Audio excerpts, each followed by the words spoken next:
स्वागत है यीशु मसीह की प्रेजेंस में। पहला शमूएल 30 उसकी 6 आयत को मैं पढ़ूंगा स्क्रीन के ऊपर। नीति वचन 26 उसकी 27 आयत को आप नोट करेंगे। प्रेरितों के काम 12 उसकी 1 से लेके 8 आयत तक, इसको भी स्क्रीन के ऊपर हम पढ़ेंगे। एक बार एक व्यक्ति ने, कुछ लोगों से नफरत करता था वो, और उसने आग लगाने के लिए उनके घरों को, क्योंकि वो जंगल के करीब था, तो उसने हवा देखी कि हवा इधर को है और सभी विरोधियों के घर इधर को हैं, तो उसने आग लगा दी जंगल में। और वो जगह जगह आग लगाता गया और आगे बढ़ता गया।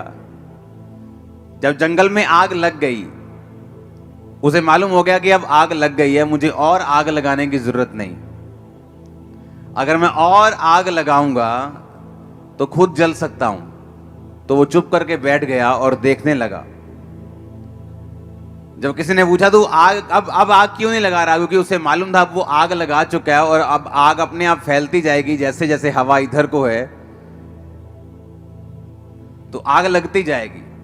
लेकिन नीति वचन 26 उसकी 27 आयत में लिखा, जो गड्ढा खोदे वही उसमें गिरेगा, जो पत्थर लुढ़काए वो लुढ़क कर उसी पर लुढ़क आएगा। उसे यह मालूम नहीं था कि उसने हवा देखकर आग तो लगा दी है, लेकिन हवाओं के ऊपर जो कंट्रोल है वो हमारा परमेश्वर रखता है। अब मैं आपको परमेश्वर का एक दास होने के नाते बोल रहा हूं, जब आग लग चुकी होगी हवा का रुख चेंज हो जाएगा। क्योंकि अगर आप लोग लड़ने वाले नहीं हैं हथियारों से, इसका मतलब ये नहीं है कि तुम्हारा परमेश्वर लड़ने वाला नहीं है। अगर तुम लोग बदला लेने वाले नहीं हो, इसका मतलब यह नहीं है कि तुम्हारा परमेश्वर जो है वो बदला लेने वाला नहीं है। क्रिश्चियन लोगों को हुक्म है कि जस्ट खड़े रहो। आप लड़ते नहीं, इसका मतलब यह नहीं है कि आपका परमेश्वर चुप बैठा है। जिस हवा को देखकर आपको जलाने की कोशिश की गई है, मैं आपको प्रोफेटिकली परमेश्वर का दास होने के नाते बता रहा हूं, वो हवा दूसरी तरफ बहेगी और आप बचाए जाएंगे। आमीन ऊंचे वाला होगा तो ये आपके परिवार के लिए होगा। क्योंकि अगर आप लड़ने वाले नहीं हैं, इसका मतलब ये नहीं है कि आपका परमेश्वर लड़ने वाला नहीं है। हालेलुया। मसीही संदेश को, क्रिश्चियनिटी को दबाने की कोशिश अब से नहीं, 2000 साल से होती आ रही है और आज तक कामयाब नहीं हुई। इस सच्चाई को करप्ट करने की कोशिश की गई, इसको खराब करने की कोशिश की गई, इसको दबाने की कोशिश की गई, लेकिन ये कभी दबी नहीं। इसका कारण यह है क्रिश्चियन लोग लड़ते नहीं, वो अपने खुदा पर भरोसा रखते हैं और उनका खुदा उनको कभी निराश नहीं करता, वो उनको कभी छोड़ता नहीं, कभी त्यागता नहीं। आमीन। लोगों को लगता है कि क्रिश्चियनिटी एक धर्म है। बाइबल कहती है कि एक भी जगह पर ईसाई धर्म का जिक्र तक, शब्द तक बाइबल में नहीं है। क्रिश्चियनिटी एक धर्म नहीं, ये एक सच्चाई है, एक धार्मिकता है, ये परमेश्वर के साथ संबंध है। इसे कोई शैतान की ताकत ना रोक पाई थी, ना है, ना कभी रोक पाएगी।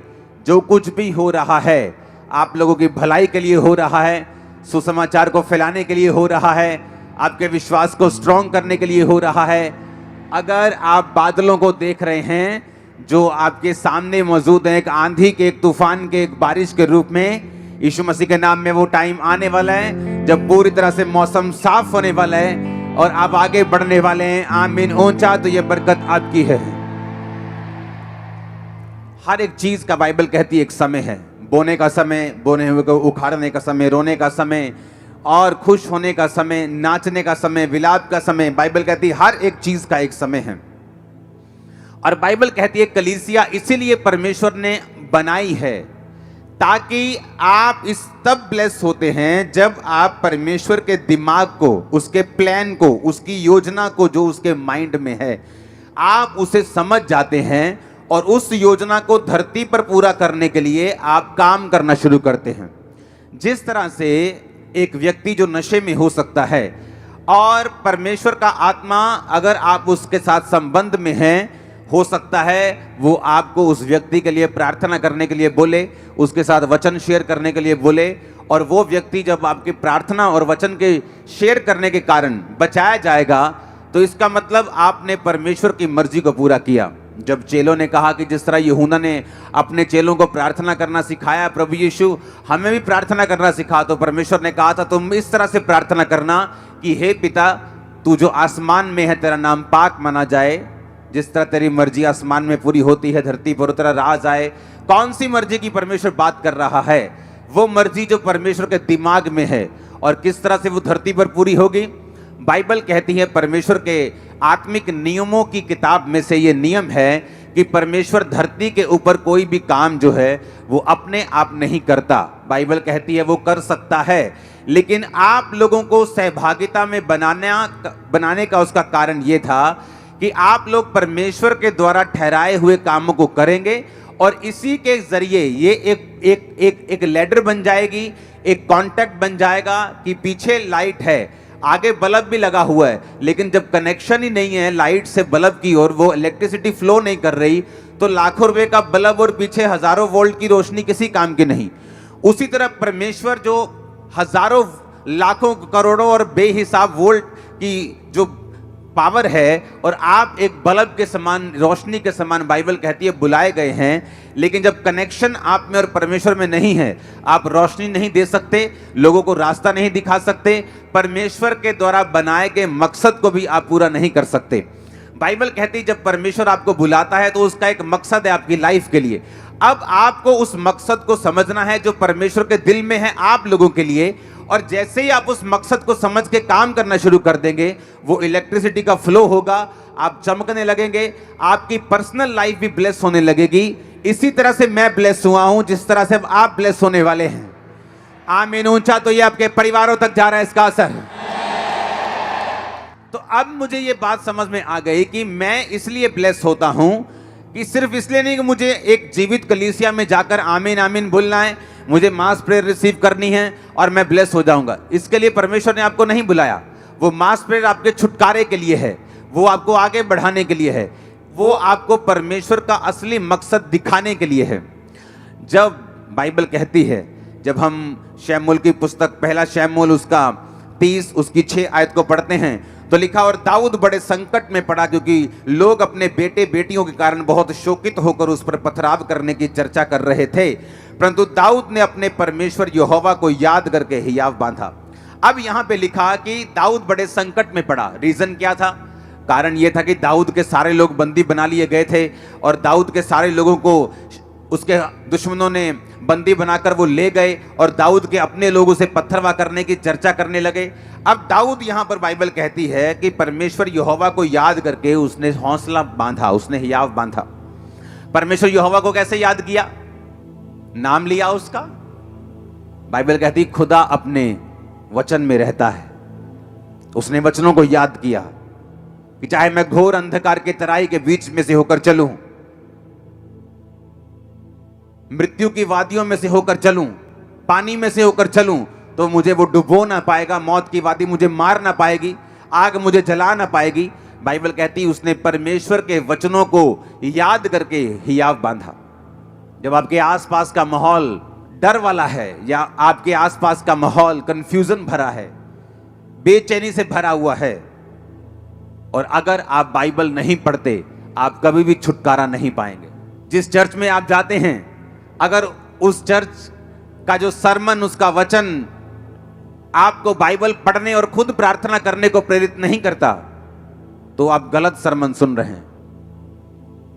दाऊद ने, बाइबल कहती, यहोवा के वचन को याद किया, क्योंकि जब माहौल आपके आसपास इतना खराब था, तो बाइबल कहती है कि दाऊद ने यहोवा के वचन को याद किया, स्मरण किया और हियाव बांधा, और उसके वचन को याद करके दाऊद ने अपने मन में मनन करके परमेश्वर में हियाव बांधकर आगे बढ़ा, और वो बचाया गया। जब विरोध होता है, आपकी लाइफ में कुछ परीक्षाएं आती हैं, या बीमारी की एंट्री होती है, या कुछ परीक्षा की एंट्री होती जो परमेश्वर की ओर से है, सबसे अधिक जो आपको उस समय चाहिए वो परमेश्वर का वचन है। और जैसे ही आप परमेश्वर के वर्ड को पढ़ते हैं, आप नोटिस करते हैं, चाहे आपके बाहर का माहौल कैसा भी हो, वो चाहे अभी चेंज हुआ या नहीं हुआ, आपके अंदर का माहौल जो है एक क्रिश्चियन व्यक्ति के लिए ज्यादा मायने करता है। जब अंदर का माहौल हिलता है तो आप डूबते हैं। बाइबल कहती पतरस जब परमेश्वर को पूछ कर चलने लगा कि प्रभु अगर तू ही है तो पानी पे चल के आऊं, तो परमेश्वर ने कहा आ जा। जब पानी पे चलने लगा, बाहर का माहौल तो वही था, आंधी और तूफान आ रहे थे, अंदर का माहौल बदल गया और वो डरने लगा, क्योंकि शैतान ने कहा ओए तुझे मालूम नहीं, इंसान को पानी पे चलने के लिए तो बनाया नहीं गया, मछलियों को बनाया गया। परमेश्वर ने तो मछलियों को बनाया पानी पे चलने के लिए और बहने के लिए और तैरने के लिए, तुझे तो नहीं बनाया, तो डूब जाएगा अभी। और जैसे ही उसने शैतान की बातों की ओर ध्यान दिया, शैतान भी वचन का प्रयोग करता है, वो भी वचन में क्या लिखा है उसको आपके खिलाफ प्रयोग करने की कोशिश करता है। और जब आप लोगों में वचन नहीं होता, आप उसकी बातों पे यकीन करते हैं, और बहुत से लोग परमेश्वर की उस योजना को समझ नहीं पाते और उसे पूरा नहीं कर पाते। हालेलुया। अब जब उसको बाइबल कहती है जब वो पानी पर था और जब पानी पर चलकर शक आ गया और डूबने लगा, तो परमेश्वर ने ये नहीं कहा तू क्यों अविश्वासी बना। परमेश्वर ने कहा तूने क्यों अल्प विश्वासी, तूने क्यों संदेह किया, थोड़े विश्वासी, यानी तेरे अंदर संपूर्ण विश्वास नहीं, तूने क्यों शक किया, तूने क्यों विश्वास नहीं किया। दाऊद ने परमेश्वर के वचन को याद करके, बाइबल कहती है, हौसला बांधा, हियाव बांधा। आपको ये बात समझ आनी चाहिए, पास्टर्स को खासकर जब वो सेवा में होते हैं, जब वो अलग अलग तरह की परीक्षाओं में या दुखों में या किसी तरह के सताव में होते हैं, आपको एक चीज जो चाहिए वो है परमेश्वर का वचन। आप जैसे ही परमेश्वर के वचन में जाते हैं, एक रेस्ट, एक विश्राम जो है आपकी स्पिरिट में एंटर करता है। और जब तक ये विश्राम आपकी लाइफ में, आपकी स्पिरिट में एंटर नहीं करता, बाइबल कहती है आप बड़े बड़े काम नहीं कर सकते। बाइबल कहती है उस समय के लोग जब पापी थे और अलग अलग तरह के पापों में फंसे हुए थे, तो परमेश्वर ने नूह को चुना, और बाइबल कहती है परमेश्वर ने नूह के साथ आकर बात की कि एक बड़ी कश्ती बना और सब तरह के जानवर उसमें रख, अशुद्ध जोड़े इतने, शुद्ध जोड़े इतने, और उसके बाद मैं इतने दिन बारिश बरसाऊंगा और सब लोग धरती पर मर जाएंगे। और बाइबल कहती है नूह का जो इब्रानी मतलब है, उसका मतलब है रेस्ट, उसका मतलब है विश्राम। जब आप विश्राम में नहीं होते, आप घबराए होते हैं, क्योंकि आप बाहर की दुनिया की न्यूज़ पढ़ रहे हैं, ज़्यादा आप न्यूज़ में हैं, आप देख रहे हैं बाहर क्या हो रहा है, माहौल ख़राब हो रहा है। लेकिन बाइबल कहती है जब आप बाहर की दुनिया को देखते हैं, आपकी रेस्ट जो है अंदर की, वो लूज हो जाती, वो ख़त्म हो जाती।